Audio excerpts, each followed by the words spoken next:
Thank you very much for coming, and I do appreciate your leadership on this. You've been very hands-on when it comes to trying to deal with this issue. So please, Thank you, sir. proceed.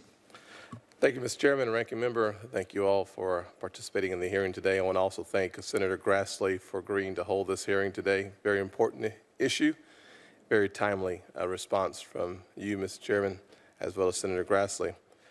I'd say if a picture is worth 1,000 words, then a video is worth 1,000 pictures and untold lives. It's certainly time for a national conversation about body cameras and policies affecting communities in distress.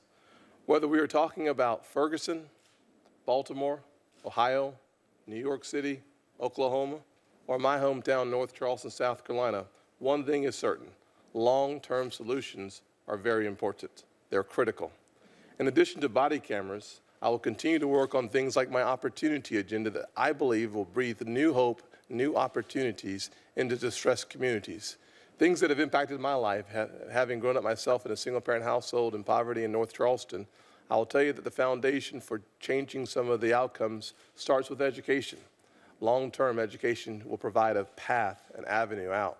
Think about work skills for those adult learners, apprenticeship programs, where you can earn and learn at the same time, as well as entrepreneurship programs. I'm here today because I believe strongly that another important piece of the puzzle in rebuilding trust between law enforcement and the community truly is body-worn cameras by officers. I say one piece because there is no silver bullet. There is no panacea, but rather many pieces to this puzzle. We are here today to listen and to learn from experts on how these cameras can be helpful, and at the same time for us to understand the concerns like data retention, disclosure issues, including FOIA, costs and training. When do you use the cameras? I look forward to the discussion as well as the hard work ahead. The good news is that according to at least one study, public complaints against officers wearing cameras falls by 90%.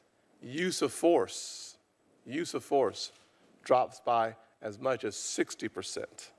That's moving in the right direction. Tasking the federal government to support body cameras through resources should not be confused with federalizing local policing, which I would object to, nor is it an attempt to mandate the use of body cameras. Rather, it is an attempt to keep law enforcement officers and our communities safer. Let me close with the heartfelt desires of Mrs. Judy Scott, whose son was killed in North Charleston, Walter Scott. She was not looking for revenge. As a matter of fact, on the first day, she said, "I forgive the officer." She did not speak about the need for justice in her initial comments. She allowed the system to work that out. What Miss Judy Scott simply said to me was this: I want to make sure, I really want to make sure that mothers do not have to bury their sons. Thank you, Mr. Chairman. Thank you very much, Senator Scott. Thank you. Our